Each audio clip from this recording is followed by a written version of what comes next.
Biblicamente, a vida de Jesus é dividida em 3 momentos: antes da encarnação, durante a encarnação e depois da encarnação. No meio cristão existe um debate em torno da pergunta: antes da encarnação, Jesus sempre existiu ou foi criado em algum momento? Muito dessa discussão passa por um interessante texto bíblico que está em Colossenses capítulo 1, verso 15. Este é a imagem do Deus invisível, o primogênito de toda a criação. Baseado neste texto, muitos afirmam que Jesus foi o primeiro ser criado por Deus. Tal concepção está baseada na interpretação de que o primogênito da criação seria o primeiro ser que foi criado.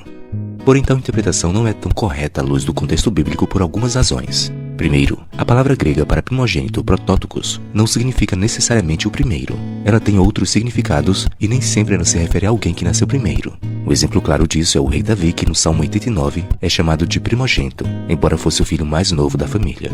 Para se entender melhor este assunto, é importante destacar que no contexto hebraico a primogenitura estava associada ao filho mais importante da família, e não necessariamente o primeiro. Assim, Davi foi considerado primogênito, pois embora não tenha sido o primeiro a nascer, foi o filho mais importante em sua linhagem. Então, voltando ao texto bíblico, quando se afirma que Jesus foi o primogênito da criação, não quer dizer que ele foi o primeiro a ser criado, mas que na obra da criação, ele foi o ser mais importante. Esta interpretação é sustentada pelo verso seguinte: veja, pois nele foram criadas todas as coisas, nos céus e sobre a terra, as visíveis e as invisíveis, sejam tronos, sejam soberanias, quer principados, quer potestades. Tudo foi criado por meio dele e para ele. A palavra, pois, é a explicação da razão de Jesus ser chamado de primogênito, e o motivo é que ele foi quem criou tudo. Assim, o texto não está falando que ele foi criado, mas que ele foi quem criou. O mesmo princípio pode ser aplicado ao verso 18 deste mesmo capítulo, o qual declara que Cristo é o primogênito dentre os mortos. Claro que ninguém acreditaria que Jesus foi o primeiro a morrer. Isso porque a palavra primogênito aqui, novamente, não está se referindo ao primeiro, mas ao mais importante.